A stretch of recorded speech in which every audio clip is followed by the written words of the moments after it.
was getting frustrated with our pantry, which I'm sure everyone does sometime in their adult life.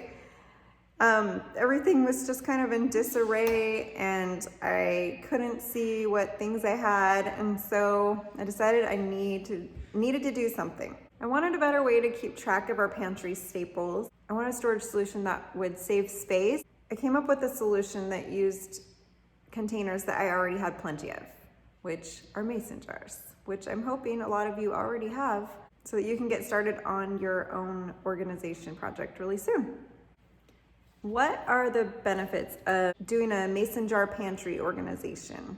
First thing is that it really maximizes your shelf space. Once I moved all of my dry ingredients into mason jars, I was really surprised because I thought that they might end up taking up more room, especially because some of the bags of food that I put into jars ended up filling a couple of jars at least.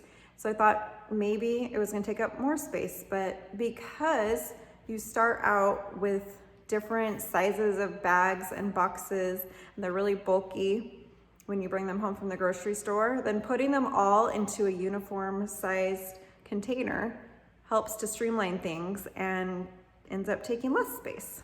Another great thing about this mason jar organization is that it keeps your food fresh, because we all know what it's like to come home with those bags of rice or boxes of pasta or whatever it may be, and most of them aren't even reclosable, and they fall out everywhere, and you can't keep them as fresh as you can if you put them into a mason jar with a tight fitting lid.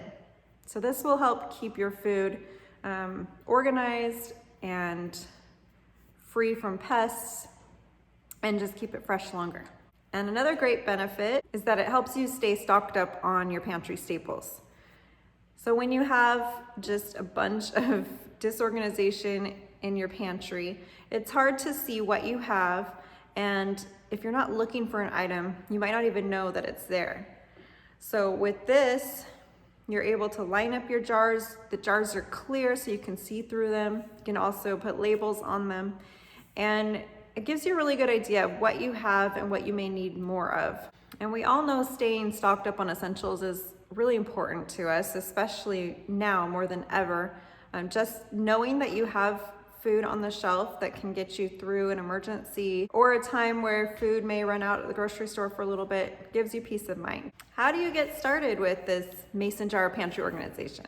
Well, you're going to need a few supplies, and I'm hoping that you might already have quart-sized mason jars. But if not, it doesn't have to be expensive. You don't have to pop onto Amazon and go buy them. I found all of my mason jars through a lady in our church. She was an older lady, and she was past the age where she wanted to do any canning anymore. So she was getting rid of her mason jars for a really great price. So I went, and this was about 10 years ago, and I went and bought boxes and boxes of her mason jars that were in her shed. And I've used them over the years for canning, but I've still had a lot of boxes of mason jars out in our garage until I started this pantry organization project. And then I was able to bring in most of those and wash them up really well and use them for this project, which has been great. If you don't know someone who's getting rid of mason jars, you can also check thrift stores and garage sales and Facebook Marketplace.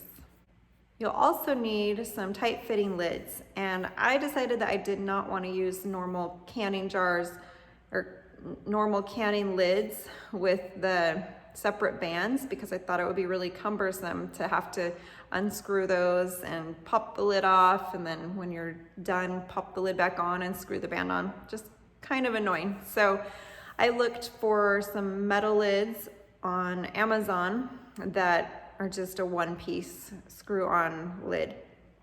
And I found some of those, but I needed more lids a little bit later during this project, and they were all out on Amazon because it was canning season and people are looking for lids.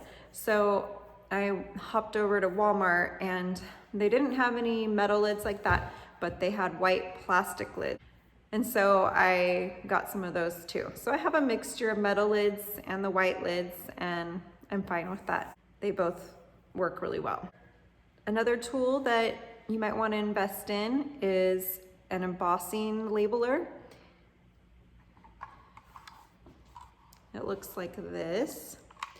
And you know, you don't have to get one of these. I prefer this because I don't have the greatest handwriting. You could just get maybe some chalkboard labels and use a chalk marker or chalk pen, or you could even use just a chalk pen and write on the glass. But I like this because it's neat and tidy and it's easy to use and pretty inexpensive. And then another helpful tool is a wide mouth funnel when you're filling the jars, just to kind of prevent spilling and making a big mess. Okay, so I'm just gonna walk you through how I do this. I already started with an almost empty container of baking powder. I'm gonna have another container that I'm gonna open. And just fill it. I'm using the funnel to keep things from spilling out. It's very helpful.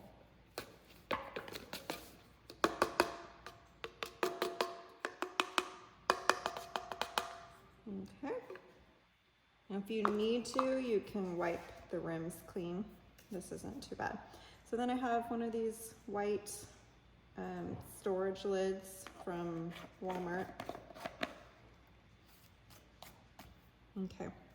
And then you're gonna make sure there isn't a lot of dust on the edge that you're going to be putting your label. So I like to do the side opposite of the writing. So it's usually flat. Sometimes there's a design and I have to do it above the design. Okay, so here's my labeler, and I'm gonna put baking powder.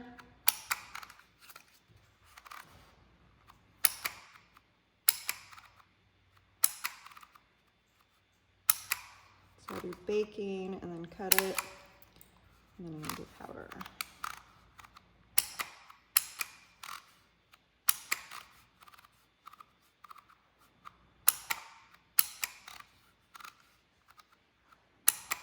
And cut it. Okay.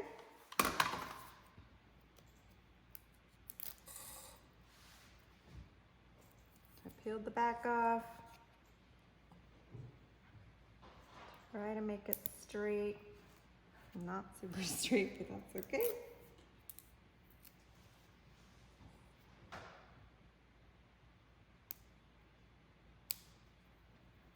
And ta-da, we're all done. There you go. So I just want to take you inside my pantry and show you what I've done. So like over here, I've got the coconut sugar, and we have 3 jars of coconut sugar because I had bought it in a pretty good sized bag on Amazon. Got cornmeal, arrowroot flour, kosher salt, and table salt. Important to label those. 3 jars of cocoa powder, because I got that from Costco. Got coconut flakes that I got in bulk, yellow popcorn and white popcorn.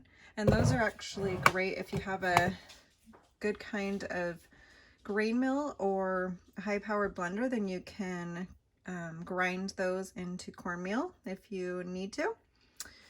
I've got baking soda. And then you get to see the corner that's not really done yet. I'm working through some of these kinds of things, and then I'm not going to buy any more prepackaged convenience foods like that. Okay, so this is a mixture of mason jars, and I have these containers that I bought earlier. So like back here I have pinto beans and black beans. And then I've got another jar of pinto beans. And these little jars are good for grains that maybe you use sometimes, but not very often. Sorry, containers, not jars. But you could definitely use smaller mason jars instead. And I prefer the glass over plastic just because it's durable. It's long lasting and it's not going to leach anything into the food. I've got lots of brown jasmine rice. That's my favorite kind of rice. I tried out a couple of different ones and decided that was my favorite. So that's the one I try to stay stocked up on, and I buy that in bulk at the grocery store. Quinoa. And then there's the big spaghetti container that I link to on my blog post. Here's some peanuts. There's pecans back here. I get those at Costco as well. Red lentils. Stock up on those. I get those in bulk. And then I did some canning this summer. So I've got some dilled green beans and pickled green beans and jam, blueberry jam. And then up here are my peaches and my salsa. And then, let's see, what else do I have to show you? I talked about these in my blog post. You can see I am not perfect yet. I mean, I'll never be perfect, but I have things that don't have a place yet. My kids do eat cereal, so we've got some cereal containers. And I've still got these plastic bins for snack foods and lunch stuff. I have not figured out if there's anything I can do better for that. And then, oh, I wanted to show you for my bulk honey. I buy it in a big container. I can't get it out right now. It's stuck back here in the corner.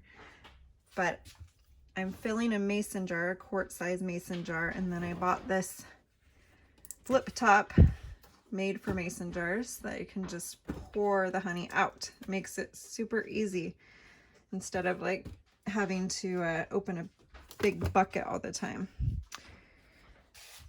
And then this is just my bulk oats, white flour, white sugar, brown sugar, powdered sugar. I've had those forever because I do buy a lot of that from Costco. And then down here, I keep a lot of canned foods. I'd like to get to where I'm canning most of this myself from my garden and putting it into mason jars, but I'm not to that point yet, and that's okay. I still consider most of these healthy whole foods. So I'm buying einkorn wheat from Jovial, and you can buy 2 10-pound bags at a time right now, every couple of weeks. So I can fit 2 bags into one of these 5-gallon food grade containers, and I've linked to those containers on the blog post as well. They're not the same ones that I got, but they are the food grade, same size. So I'm going to I just ordered more wheat. I want to have a couple of buckets in my pantry because I actually kind of go through it quickly. But I grind, let me see if I can get this open. I grind my kernels with my my wheat grinder, and that's, you know, the freshest way that you can get flour. I hope this was a helpful explanation for you of how to organize your pantry using mason jars. I know I enjoyed it. It was actually fun, and I love how it looks. So I hope that you do too. Let me know how it goes for you. Please subscribe to my YouTube channel, and I'll see you next time.